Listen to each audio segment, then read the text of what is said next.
What's up, guys? Welcome back to my channel. This is Living in Colorado Springs and I am Alicia Armendariz. Today I'm going to be doing another neighborhood highlight on Old Colorado City. Old Colorado City is one of our west side neighborhoods, has a lot of charm, a lot of history to it, and right now just a lot of affordability. So if that's something that might interest you, definitely stay tuned to watch what I have to say about Old Colorado City. And if you have any questions over anything that I mentioned today or just the real estate process in general, feel free to reach out to that contact info. Write me, call me, send something in the comments. I will promise to get back to you. And if you could, hit that subscribe button and bell to get notified when I make new videos each week on everything that is Living Colorado Springs. Without further ado, let's get into it.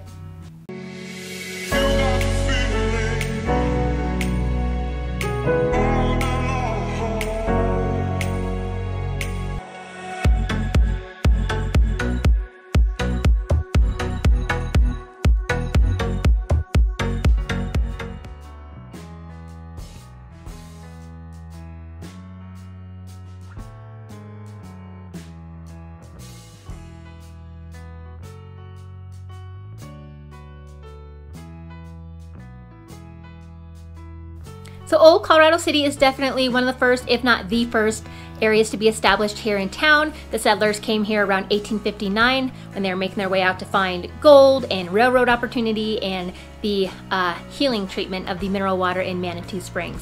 So definitely expect that area to still consist of a lot of a historical feel and have just that historic look in the businesses and homes in the area. If you're looking on the map, Old Colorado City is right off of Highway 24, which is right off of I-25. I-25 does run north and south here across town, and so if you venture west on Highway 24, you're going to come across the neighborhood of Old Colorado City. You're also going to come across just down the road Red Rocks Canyon Open Space, Manitou Springs, some of our other western neighborhoods like Gold Hill Mesa, Skyway, things of that sort. So even though there are a lot of close proximities to a lot of things that you're gonna maybe want to venture to, the interstate and downtown being about 5 to 8 minutes away, Manitou Springs also being about 8 minutes away, and Fountain Fort Carson, Army Base being about 18 minutes away, I guarantee you're probably not gonna leave Old Colorado City too often because it just offers a lot in that area. There is a ton of shopping and dining and just discovery, if you will. That area does have, like I said, just a very historic feel, and therefore a lot of the businesses and restaurants that you're gonna find also have kind of that mom and pop feel. They're gonna be more specialty stores or handcrafted stores. There's definitely a huge art presence. They do on the first Friday of every month have an art walk where you can just kind of walk the main drag of Old Colorado City, which is West Colorado Avenue. If you do walk that street, you're gonna come across, like I said, a ton of restaurants, a ton of art galleries. The local artists are gonna be out and about, demonstrating some of their artwork, showing off their artwork, selling their artwork. So that's something always kind of fun to go do and enjoy. And like I said, you're gonna start seeing just a ton of restaurants that have that patio feel, or you could just smell the goodness while you're walking down the street. Some of my favorite restaurants in that area are Dad's Italian, Jake and Telly's Greek Tavern, La Baguette, and probably Jive Coffee Shop. I myself venture into Old Colorado City often just to hit up some of those restaurants. So if you want to be in this area, that's definitely probably somewhere you're going to venture to often, is kind of just up and down that main drag there in the neighborhood.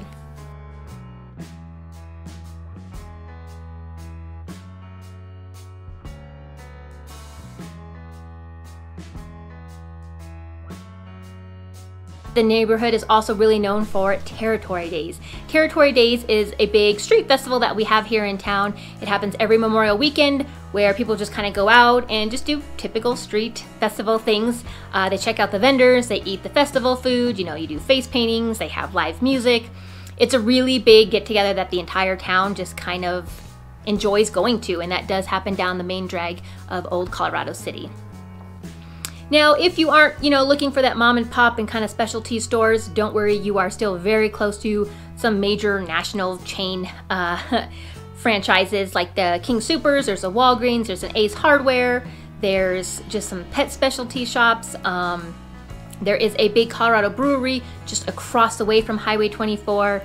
There are some local dentists and eye doctors, some, nation chain-wide coffee shops. So even if going down that main drag of Old Colorado City is not for you. You are still just half a mile each way to the south and to the north of the neighborhood for some major shopping centers with some nationwide brands. I do feel though many people are drawn to this area just for the charm, the quietness, kind of the quaintness that this area does hold. Like I said, the homes are going to reflect the area in which it was established, so definitely expect a lot of the homes to be built in the late 1800s and early 1900s. You're definitely going to see some homes that were kind of built around maybe the 70s or even 1990s, but very, very few. Most of them are going to be from the early 1900s. With that being said, they're going to be small bungalow homes or just small ranch style homes. Definitely expect to find homes that are 500 square feet all the way up to 3,000 square feet. But I will say the majority of them are going to be around 1,000 square feet to 2,000 square feet of living space. That's kind of what we're seeing right now. Most of these are going to be a 1 to 3 bedroom, maybe a 1 to 2 bathroom. Like I said, just kind of cozy and quaint. It's going to have the original wood floors possibly. It's going to have the crown molding that was originally put in the home. It's just going to have a lot of charm and character to these homes. They also may or may not have a garage, and if they do, it's going to be probably just a one-car garage detached. And that's because a lot of the neighborhood has alleys where you can have access to the garage. So just kind of expect long lots, just narrow and long lots with somewhat of a decent front yard, then your home, and then kind of a little bit of a decent sized backyard where your one-car garage is probably going to sit with access to that alley. So I know a lot of people like this because it's not a ton of yard maintenance, but they still get to have that yard feel either for their kiddos or themselves because they like to garden and just enjoy an outdoor seating place, or they have dogs. But it's not a ton of yard maintenance, and a lot of people like that it's a good area for downsizing, and it's a good area for first-time home buyers. So whether you're single or you and your partner are just starting out, or you are downsizing, this space is really, really sought after by a lot of people for several different reasons depending on the stage that they are in their life.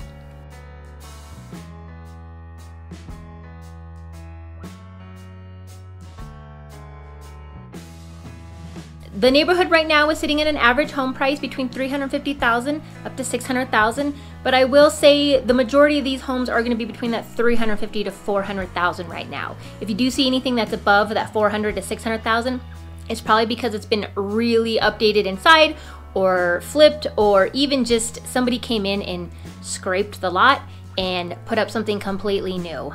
Old Colorado City does sit in District 11. District 11 is one of our bigger school districts here, kind of that sits just in the middle of town, and therefore plan to send your kiddos to probably West Elementary and West Middle School, and then also Coronado High School.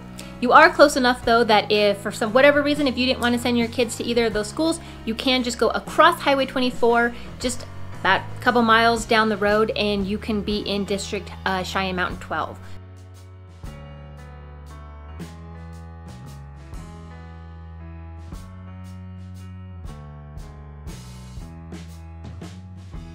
Well, there you go, you guys. There is just a snippet of Old Colorado City. There is not a whole lot to go into in this video. It's really one of those areas that I really think that you would just embrace and appreciate more if you were there visiting, touristing, driving around yourself. You would really just understand that community and how special it is, and how special it is just to all the residents of Colorado Springs, and why it's so important that the city is trying to preserve that area. So if you do have any questions over anything that I mentioned, please feel free to reach out to me. I would love to help you with your real estate needs, as I am a licensed broker here in the state of Colorado. And if you could hit that subscribe button and bell to get notified when I make new videos each week on everything that is living in Colorado Springs. Until next time, I hope you guys have a good one.